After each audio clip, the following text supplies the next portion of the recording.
Glad you could join us. So now, it has been my long-standing held view that Dmitry Bivol is the best light heavyweight in the world. I've said this for years. Even when I did an interview with him, I believed at that point in time he was the best light heavyweight in the world. If you haven't checked out that interview with Dmitry Bivol, I had a sit-down interview with him. Must have been a couple of years back. Just type in Dmitry Bivol BWTM sports interview. In fact, I'll re-tag it again for this fight. You know, when I looked at that Dubois-Joshua fight, I saw it being quite an easy fight for Dubois. So if he doubled the jab and pushed Joshua back, and he started throwing punches, Joshua wouldn't throw punches back. Kind of like that's what happened. This fight with Beterbiev, and by the way, Artur Beterbiev or Beterbiev, I'm going to Beterbiev.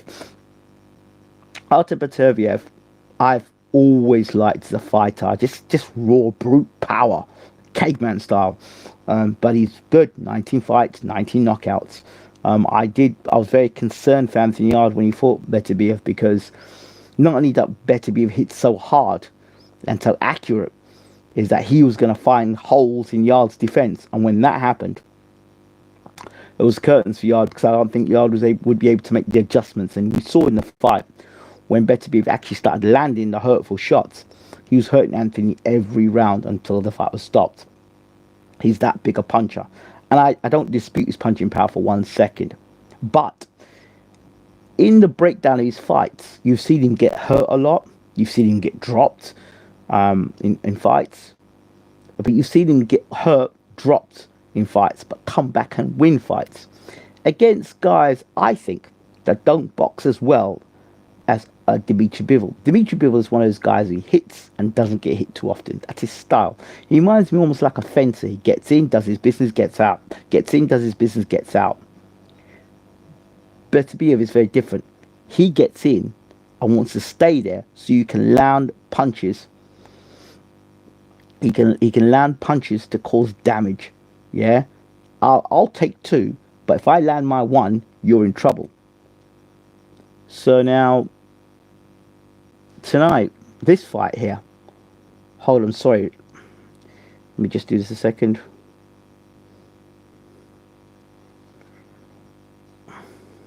Right. I just feel for this fight coming up is that it's going to be, for me, this fight should be an easier fight for Dmitry Bivol than people are putting out to be. Because to me, I think that Beterbiev is best when he comes forward, and Bivol is best when he's using his jab and he keeps you at range. I think the exciting thing about this fight is if Dmitry doesn't judge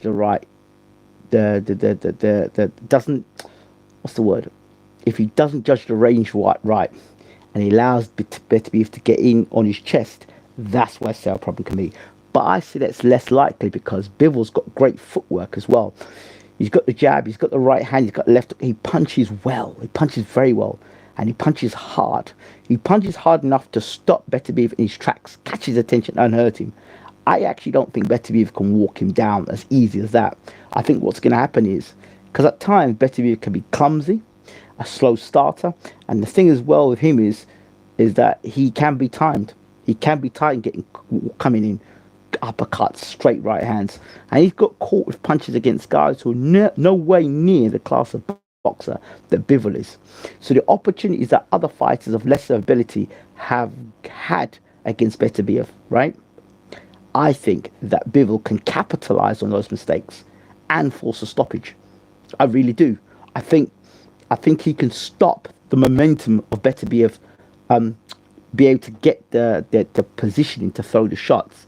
There's a way you can reduce the power of a guy throwing shots.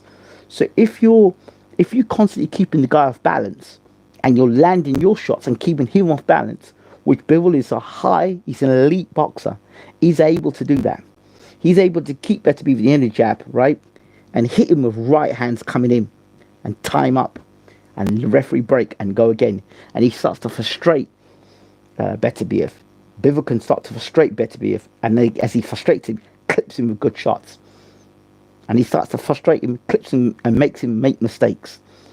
There's nothing worse than when you're trying to hit a guy with your best shot, and as you try, boom, he hits you and you're gone. Like Bivol can be a magician like that. He could make you miss and then make you pay, and he will make Beterbiev pay. Every time Beterbiev misses, bam, catch him with a shot. All the time. And that's why that's how I actually expect the fight to go. I expect to come in, trying to land his big shots, and every time he tries to land the big shot, boom, he's getting hit with a shot. That's how I see the fight going. And then when Bivol sees his opportunity, then he puts his punches together, 3, 4, 5 shots together. But he won't throw 3, 4, 5 shots together until he knows for sure that his guy is hurt. That's what I think. He might throw 1 or 2 shots and get out of there, but he's not going to throw anything too much to get countered. Just enough. Yeah, get shot in the way. Tie up.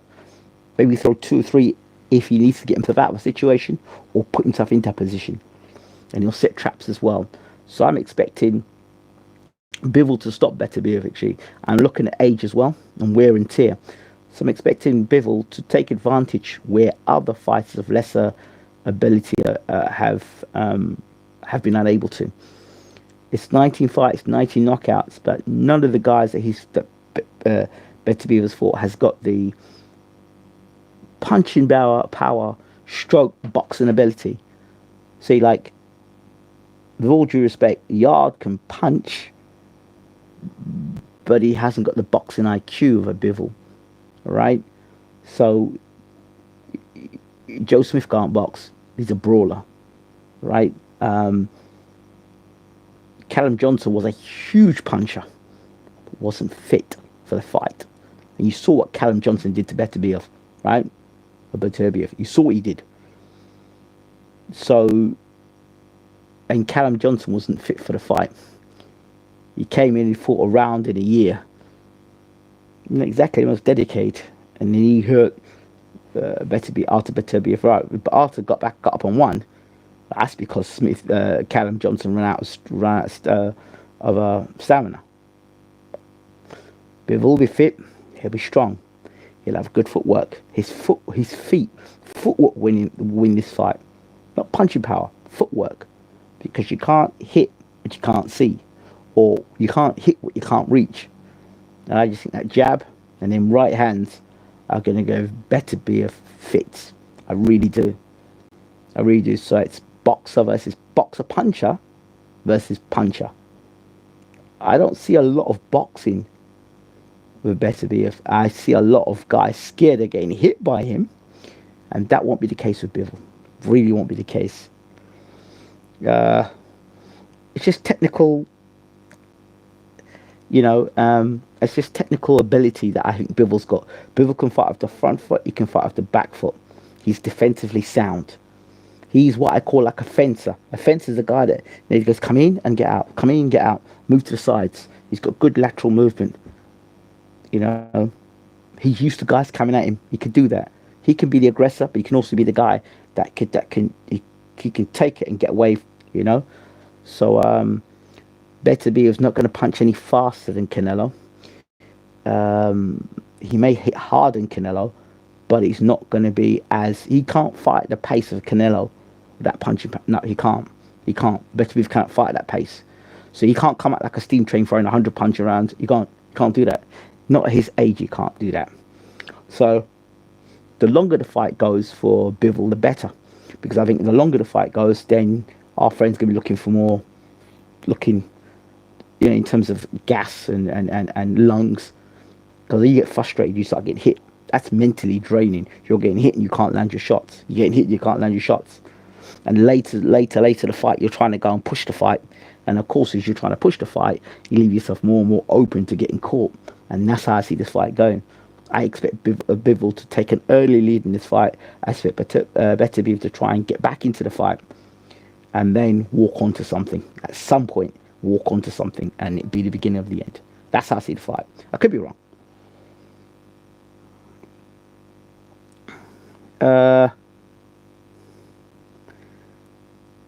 I like Beterbiev, but I feel Bivol's technically is just far too superior. Beterbiev is good on the front foot, but he doesn't like being put on the back foot. Bivol footwork is key. Skills pay the bills. Can he take the power? I think he can. I think he can. I don't. I think Beterbiev is a big puncher, but the guys he's fought literally stand there and take the full force of them punches. They do, or they're not defensively sound. Beterbiev can knock out a horse, but can he adapt? I don't think so. No, I don't think he can adapt. I don't think he will adapt. I think he'll just come in there with that caveman mentality against a guy who's a far superior boxer. And let's remember, if you were to talk about boxing, Bivol is boxing. Hit and not get hit. That is Bivol. And Beterbiev is anti-boxing. He's very much get hit with as many punches as you like, as long as you land your own. I'll take 5 to land my 1. Do you see anyone beating at Bivol at 175? Yeah, this dude, if Bivol does nonsense on the night, if Bivol does nonsense on the night, yeah, this guy can beat him. This guy's got the punching power to cause some serious problems. So this guy could beat Bivol. It just depends on what Bivol shows up and whether Bivol's on point. You know, if is he struggling at light heavyweight? I don't know. These are questions that he never used to ask himself. Are you struggling at light heavyweight? You know, your wife's talking about you being a monster and you don't pay child support. How much is that affected in the background? Then also, the thing between Bivol and Beterbiev, is that real? Is there a real beef between those two guys? If it's beef, sometimes when there's beef or there's bad blood, some people box better. And some people box worse. Like, sometimes they're like, you know what, I just can't stand this guy. I'm gonna fight with him. And well, then that's not what you normally do. You normally box. I really want to show this guy. And you know, Bivol has, and people talk about Beterbiev's punching power. Bivol has got a nasty side to him. He's got a very nasty side to him. And a lot of people think, oh, he's just a fairy that moves around the ring. When he sets his feet and he wants to come for you, he can punch very hard. Bivol. And I think he boxes to level the opposition. And he knows that what Beterbiev can do. He knows his punching power. But he also knows this guy's boxing ability. Boxing ability. Beterbiev's no boxer. He's a puncher. This Bivol will stop him in the 10th round, I think, if he's on his best game. If he is, it stops him.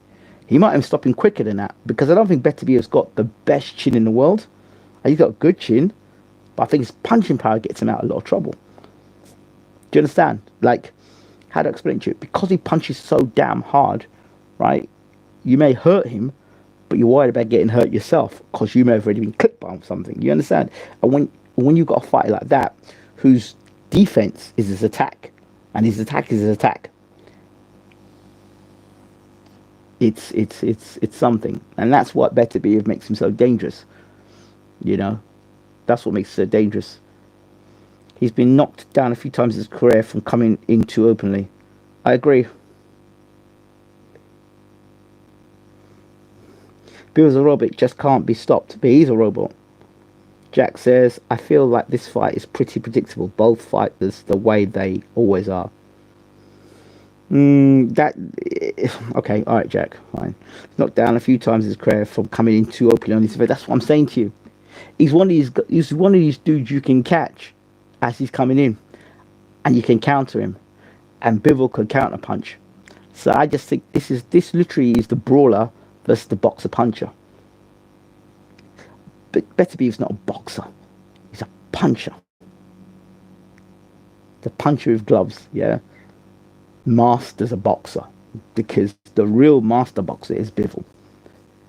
He's exactly how boxing is. The loser of the loser fights the loser.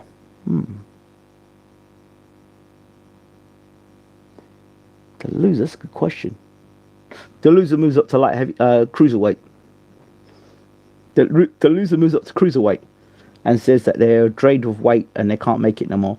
And Beterbiev is one guy I think is going to move up to cruiserweight. I think he'll move up to cruiserweight. Really good fight though. Always like seeing the two champions willing to make one. Beterbiev goes to cruiser for sure. He was a heavyweight in amateur. That's what I'm saying. So if he gets beat, he'll move to heavyweight and say, oh, you know what? Oh, the weight, making the weight was too much for my body. And you do find guys that always struggling to make weight or making weight, but it's an issue for them. The body tends to break down a lot on them, and you've seen a lot in Beterbiev. I think Beterbiev retires if he loses, probably. I have a question: who do you think is a better boxer, Inoue or Tank? I like Inoue to fight away from his country. I really want to see him fight out of his country. Tank at least has come to the UK. Inoue needs to come out of his country and fight, man. Sorry. So he looks brutal. Don't get me wrong, Inoue looks brutal, but he's one of those dudes that needs to come out of his country and fight. You know what I mean? I see him fight in America, see in the UK. Yeah, it's very important. Inoue is very good, but I want to see him out of the UK, fight out of I want to see him fight in America. I want to see him fight in Saudi. I want to see him fight in the UK because he's a top fighter. But there's a big but. He's doing a lot of stuff in his own country. Has my thoughts on Boatsy changed? No, they haven't changed. Why would they change? Tell me what. Okay, since the last conversation and this conversation, what has changed about Joshua Boatsy? So, like, who's he beaten? That's made you think, oh, that was a great win. Willie Hutchinson.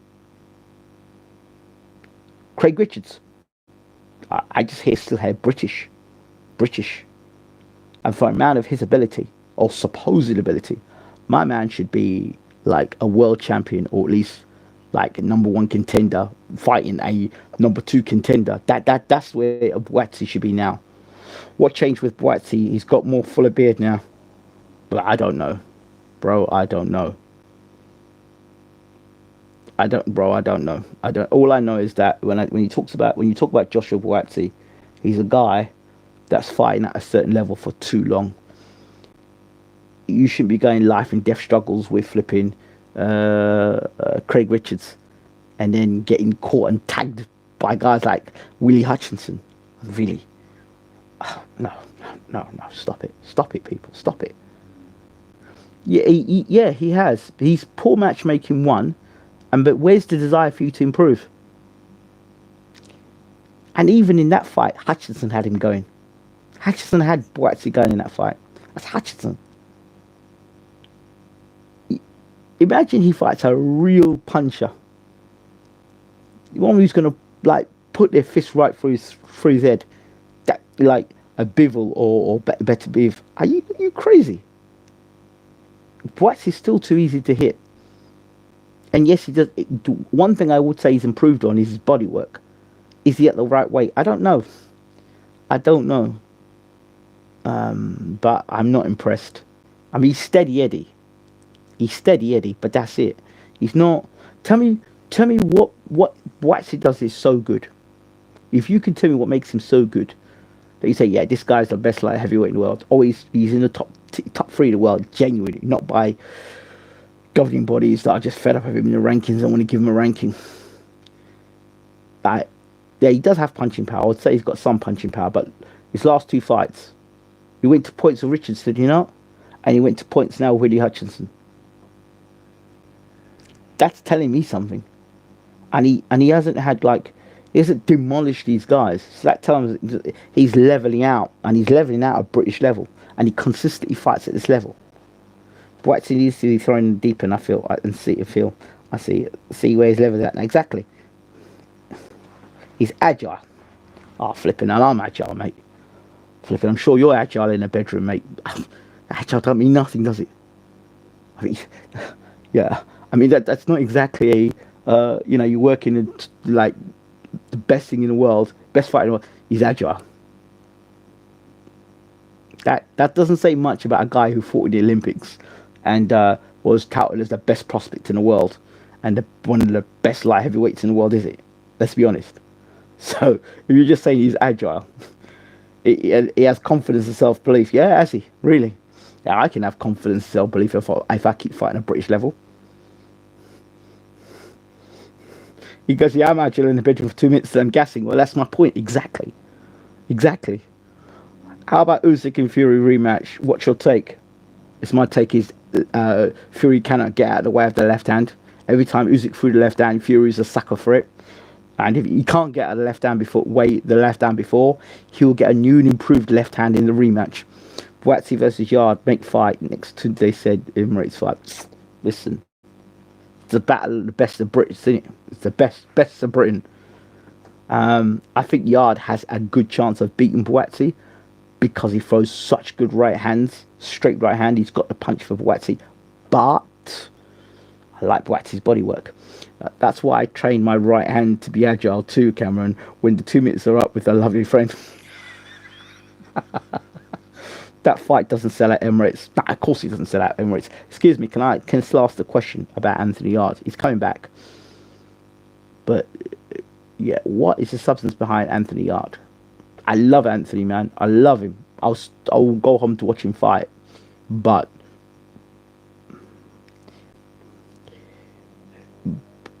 Anthony Yarde and World Championship are miles away. Because what happens is Anthony Yarde fights guys we've never heard of, or we don't care about. And then he fights for, suddenly gets to fight for a world title. And he gets exposed because he lacks the quality defense necessary and the IQ necessary in big fights. So if those tricks don't work, if they don't work, right, in a fight, he gets found out because he's got nothing else to offer but that style.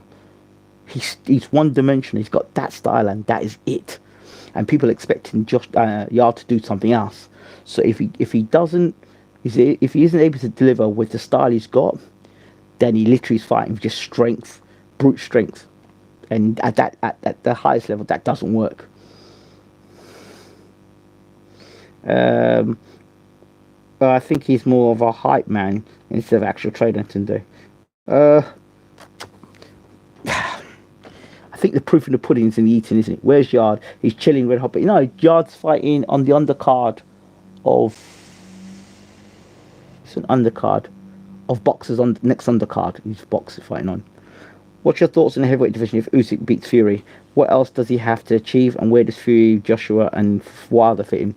Well, I think Joshua and Wilder will fight because that's the last fight on the contract for him. I think Fury will retire as well because he says he's going to fight Joshua, but there might not be much of Joshua left. If he goes to Dubois and Wilder's done. Tudor just shouts, lions in the camp, lions in the camp, lion in the tank. Yeah, lion can't swim in water. That's what happens. So I don't know. I think Anthony Yarde's career, in my opinion, is one of a wasted talent. That's my opinion. A wasted talent. And just end up being damaged goods because he just hasn't been properly equipped to fight for a world title. And no occasion has he been properly equipped to fight for a world title. He's never been properly equipped because he just didn't do it the proper way. And the reason why he didn't do it the proper way is because the actual product isn't as good as people would like to think it is. The illusion is Anthony Yarde is better than he actually is. But we would have discovered that a long time ago had he fought British, Commonwealth, European. But they were smart. They thought, right, they get this guy a handful of fights, make him look good, right? And then just hang around enough, Frank will get him in a number one contender position, and then he fight for a world title. And then they tried that same trick again. Look what happened both times. Both times, oh yeah, Anthony did well for himself. Well, okay, fair enough. Okay, if that means you get out of your depth both times and getting like hammered by both the opponents you fought, and people want to say, oh well, he did well, he competed, then that's fine enough. But that's not enough. Should they need to be on podcast stamina for sale now? Back to bed. If you ever get a chance, please do check out this actually BWTM Sports Gold. James Elibashir meets Tunde Ajayi. You need to check that out. That's on YouTube and that's on BWTM Sports. Check it out. It's good listening. Back to Ben Whittaker on your previous video. Can I ask, do you think his matchmaker has been good? Think it has, but he's ready to step into the big league. I think that the matchmaking hasn't made him look good. That last dude he fought, listen, the last dude he fought, do you know where he came from? I don't know where he came from. He just rode up at a press conference and started running his mouth. I don't know where that dude came from, but apparently he was studying to be a doctor. Is that the credentials of? I don't know. I don't know. I don't know. Uh, Guy fought before. I don't know. Not if you're going to call him a superstar. I'm sorry. If you're calling him a superstar, then he needs to fight like a superstar. Ben Whittaker is not a superstar. He's not a British superstar. He's not a superstar. He is a prospect boxer. Put him where he belongs. Please. Stop it. You know, not you personally, but British media. Stop the rubbish. They just put him in with Kovalev without fighting for a title. Ha, exactly. Because if you had thought there were other guys around at the time that were pretty hot, there was, what's the name's cousin that banged out, what's the guy's? Oh, God. The British Frank, remember Frank Buglioni. Where's Buglioni these days? Frank Buglioni. The guy who smashed up Buglioni was, what's the name's cousin? Tyson Fury's cousin. And at that time, he was hot property. And they wanted Yard to fight him, and they said, all sorts of excuses. Oh, you're not on our level, blah, blah, blah, blah, blah. No, well, we never found out if he was on the level because they were too scared to match him with anyone in Britain, because if he got his ass beat in Britain, there was no way he would have got them world title fights. So at least he could say, oh, well, he got beat at world level by Kovalev, and he's only been beat by world champions. Of course, it's because that's the only time he stepped up. Because when you step up against them type of guys, you get beat. And then you saw the difference in class when Lyndon Arthur fought Bivol, right? In my case, exactly. Hosea Burton, that's the brother. That's the brother. Yeah, Yard, no British European title. Frank Warren, done job. They're trying to make him like Floyd Mayweather. Yeah. Maybe Oid Mayweather. Yeah, Oid Mayweather. Mayweather. Maybe because... Ain't no Floyd in there. So they can't even begin to start the F. Ben Whittaker versus Yard. Good fight. Yard's got a good chance of winning that fight. Hosea Burton. That's it, yeah. Hosea Burton was hot them times. It was hot. Yard weather. Yeah, probably Yard weather, yeah. Eddie, Al Heyman or Eddie Hearn, who's the better advisor? Well, I think if you look at a recent statistic, between Eddie Hearn and Frank Warren, it's 11-0. And I told you about Matchroom years ago that this stable just ain't that good. But really, it's just their promoter is very good. But the matchmaking is horrendous. I told you that. But you want to argue with me and say, I'm anti-Matchroom. No, I'm anti-BS. And if that makes me anti-Matchroom, crack on. 11-0. Just facts. Numbers don't lie. Does Al Heyman exist? Yeah, I'm sure he exists. He exists. Maybe that's a key word. Or I don't know. There's a key word. But I think Al Heyman exists. Too many people talk about Al Heyman. Too many people talk about experiences of Al Heyman that are too true. They're too human experiences, you understand? Crawford going to retire? I think Crawford wants to fight Canelo. That's the fight he's talking about. Yard signed to Sky Sports now. I believe he might be a boxer now, which is where I think Frank's got issue with him. But he's fighting on boxer. Sky Sports he's fighting, so he ain't fighting on TNT. So that's what it is. Right, dude, let me get out of here. I've got another video to do. Thanks for watching, and don't forget to subscribe to BWTM Gaming. We got football, we got Batman, we got quite a few games. See you soon.